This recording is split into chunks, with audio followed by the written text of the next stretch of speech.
அன்பு மாணவ செல்வங்களுக்கு கலாபாரதியின் வாழ்த்துக்கள் கூடி. இது ஒரு இன்ட்ரெஸ்டிங்கான ப்ராப்ளங்க. பாருங்க, a man right is appointed in a job with a monthly salary of certain amount and fixed amount of annual increment. ஒரு மனுஷனுக்கு வேலை கிடைக்குது, ஒரு மந்த்லி ஒரு மாதம் சேலரி தர்றாங்க, வருஷம் அவனுக்கு ஒரு இன்க்ரிமெண்ட் இருக்கு, ரைட்? ஒரு வருஷமும் சம்பளத்தை என்ன கூட்டுறாங்க.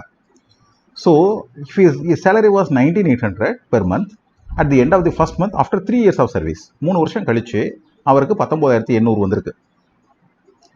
23,400 per month at the end of right first month after 9 years of service. 9 வருஷம் கழிச்சு 23,400 வாங்குறாரு.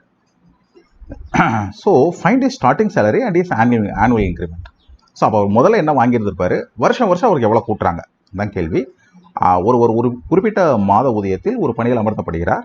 ஒவ்வொரு ஆண்டும் ஒரு நிலையான ஊதிய உயர்வு அவருக்கு வழங்கப்படுகிறது. 3 ஆண்டுகளுக்கு பிறகு அவர் பெறும் ஊதியம் 19,800. 9 ஆண்டுகளுக்கு அவர் பெறும் ஊதியம் 23,400. எனில் அவருடைய ஆரம்ப ஊதியம் மற்றும் ஆண்டு உயர்வு எவ்வளவு என்பதை காண்க. இதான் கேட்டிருக்காங்க. நம்ம எடுத்துக்கலாம். ஸோ எப்படி ஆரம்பிக்கணும்னு கேட்டிங்கன்னா, இது ஒரு செகண்டில் நம்ம கண்டுபிடிச்சிடலாம். ஆனால் அவங்க கேள்வி என்னென்னா மேட்ரிக்ஸ் மெத்தடை பயன்படுத்த சொல்லியிருக்காங்க. அதான் பாயிண்ட். மேட்ரிக்ஸ் இன்வர்ஷனை பயன்படுத்த சொல்லியிருக்காங்க. நம்ம அதுக்கு வருவோம். ஃபர்ஸ்ட் ஈக்குவேஷன் ஃபார்ம் பண்ணிக்கலாம். எப்படி ஈக்குவேஷன் ஃபார்ம் பண்ணுறது? சே அவர் முதல்ல சேர்ந்தோன்னே எக்ஸ், இதான் அவரோட சேலரின்னு வச்சுக்கோங்க, ரைட்? 3 வருஷம் கழிச்சு ஒரு வருஷத்துக்கு அவருக்கு ஒய்ங்கிற இன்க்ரிமெண்ட் கொடுக்குறாங்கன்னு வச்சுக்கோமே. அப்போ முதல் வருஷம் எக்ஸ் ப்ளஸ் ஒய், அடுத்த வருஷம் எக்ஸ் ப்ளஸ் 2y, அதுக்கு அடுத்த வருஷம் எக்ஸ் ப்ளஸ் 3y. ஸோ 3 வருஷம் முடிச்சதுக்கப்புறம் எக்ஸ் ப்ளஸ் 3y இந்த இன்க்ரிமெண்ட் வாங்கினா அவர் எவ்வளோக்கு வந்து சேர்றாரு? 19,800 வந்து சேர்றாரு. சரிங்களா? 9 வருஷம் கழிச்சு அப்படின்னா எக்ஸ் ப்ளஸ் 9y கழிச்சு அவர் எவ்வளோக்கு வந்து சேர்றாரு? 23,400. அப்படின்னா என்ன கேட்குறாங்கன்னா, அவர் முதல்ல வாங்கின சேலரி என்னது? அது எக்ஸ். அவருக்கு வருஷ இன்க்ரிமெண்ட் என்ன? ஒய். இதுதான் கேட்குறாங்க. ஸோ இதை பார்த்தாவே நீங்கள் என்ன செஞ்சிடலாம் கேட்டிங்கன்னா, இதுலேருந்து நீங்கள் சப்ட்ராக்ட் பண்ணிங்கன்னா இது கேன்சல் ஆயிரும். So 6y is equal to 23,400 19,800 கழிச்சிங்கன்னா, சரி இது 20,000 வச்சுக்கோங்களேன். அப்போ கழிச்சிங்கன்னா 3,400. இது 19,800 இருக்கிறது கூட 200 கூட்டிக்கோங்க, 3,600. அப்போ 3,600 y is equal to 600. Y 600 substitute பண்ணிங்கன்னா 1,800. அந்த 1,800 அங்கிட்டு போச்சுன்னா 18,000. ஸோ அவர் வாங்கின எக்ஸ் வந்து 18,000 நம்ம கண்டுபிடிச்சிடலாம். அது மாதிரி வந்து அவருக்கு கிடைச்ச இன்க்ரிமெண்ட் எவ்வளவு? 600ங்கிறது நம்ம வந்து எதுவுமே செய்யாமல் கண்டுபிடிச்சிடலாம். ஆனால் இப்போ நோக்கம் அது இல்லை. அவங்க என்ன கேட்குறாங்கன்னா, இதை வந்து நீங்கள் மேட்ரிக்ஸ் மெத்தடில் கண்டுபிடிங்கன்னு, ஸோ தட் இஸ் இன்வர்ஷன் மெத்தடில் கண்டுபிடிங்கன்னு சொல்கிறாங்க. அது ஒன்றும் பெரிய விஷயம் இல்லை. இன்வர்ஸ் மெத்தட் என்ன சொல்லுதுன்னு கேட்டிங்கன்னா, ஃபார் எக்ஸாம்பிள் சே ஏ இது matrix x is equal to B அப்படின்னா, நீங்கள் எக்ஸை எப்படி கண்டுபிடிக்கலாம்னா, இதனுடைய இன்வர்ஸை வச்சு இங்கிட்டு மல்டிப்ளை பண்ணிடலாம். அப்போ இந்த பக்கம் அது போயிடும், அந்த பக்கம் ஏ இன்வர்ஸ் பி ஆயிரும். இதான் அவங்க கண்டுபிடிக்க சொல்கிற மெத்தட். ஸோ இப்போ நம்ம என்ன செய்வோம், அந்த மெத்தடை வந்து இந்த ப்ராப்ளத்துக்கு என்ன செய்வோம், அப்ளை பண்ணுவோம். எண்கள் கொஞ்சம் பெருசாக இருக்குது, அது தவிர இதில் என்ன கிடையாது, விஷயம் எதுவும் பெருசாக இருக்கிற மாதிரி சாருக்கு தோணலை. நம்ம ஈக்குவேஷன் எழுதலாம். 1 3 1 9 right. X y is equal to 19,800. இது 23,400. சரியா போயிடுச்சுங்களா?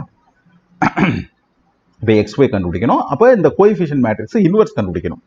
ஸோ இன்வர்ஸ் எப்படி கண்டுபிடிக்கிறது? அந்த மேட்ரிக்ஸை ஏன்னு வச்சுக்கலாம். ஏ இன்வர்ஸ்ங்கிறது 1/டெல்டா இல்லைங்களா? 1/டெல்டாங்க டிட்டர்மினேட் 9 - 3 இல்லைங்களா? கிராஸ் மல்டிப்ளை பண்ணி கழிச்சிட வேண்டியதான். அப்போ 6. இதுக்கு அட்ஜாயின்ட் கண்டுபிடிக்க வேண்டியதான். அட்ஜாயின்ட் எவ்வளவு? இந்த 9ங்க பேரும் 1ங்க வந்துடும். ஸோ 9 1 இவங்க 2 பேரும் சைன் மாறிடுவாங்க. -3 -1 இதான் இன்வர்ஸ். இவரை வச்சு இவரை பெருக்கினா நம்மளுக்கு ஆன்சர் எக்ஸ் ஒய் கிடச்சிரும். இவ்வளோதான் விஷயம். ஸோ நம்ம பெருக்கிடலாம். சரிங்களா? ஸோ கொஞ்சம் தள்ளி போய்க்கலாம். இதானே நமக்கு வேணும். ஸோ என்ன பண்ண போகிறோம், நமக்கு எக்ஸ் ஒய் இதிலிருந்து x y is equal to 1/6 into right 9 -3 -1 1 right 19,800 23,400. இதைத்தான் நம்ம என்ன செய்ய போகிறோம், நம்ம வந்து மேனிப்புலேட் பண்ண போகிறோம். ஸோ எப்படி மேனிபுலேட் பண்ணலாம் என்ன பண்ணுறோன்னா 9ஐயும் 19 மல்டிப்ளை பண்ணிங்கன்னா யூ வில் கெட் 1,78,200. இதெல்லாம் சிம்பிள். இந்த பெருக்கெல்லாம் நான் சொல்லித்தர வேண்டியதில்லை இல்லைங்களா.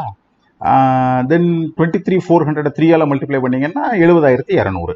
ஸோ சப்ட்ராக்ட் பண்ணிங்கன்னா 1,08,000. So you will substitute. So 1,08,000. தென் இதை பொறுத்த வரைக்கும் இது 19,800, இது 23,400. ஸோ கழிச்சது நம்ம ஏற்கனவே ஃபஸ்ட்டே பார்த்தோம். பிள்ளைகளுக்கு ஞாபகம் இருக்கும் 3,200 இல்லைங்களா. எப்படி சொன்னோன்னா இது 20,000 நீங்கள் மனசில் வச்சுக்கிட்டீங்கன்னா 3,400 இருக்கும். ப்ளஸ் இங்கே 200 கூட்டிங்கன்னா 3,200. ஸோ இங்கே டிவைட் பண்ணிங்கன்னா ஸ்ட்ரெயிட்டாக உங்களுக்கு என்ன கிடைச்சிரும். So this becomes 1 right. மிச்சம் 4 இருக்கும் 48. ஸோ 8,48. ஸோ 18,000 ரூபா அவர் சேலரி வாங்குறாரு. 3,600 6ஆல் வகுத்தா 600.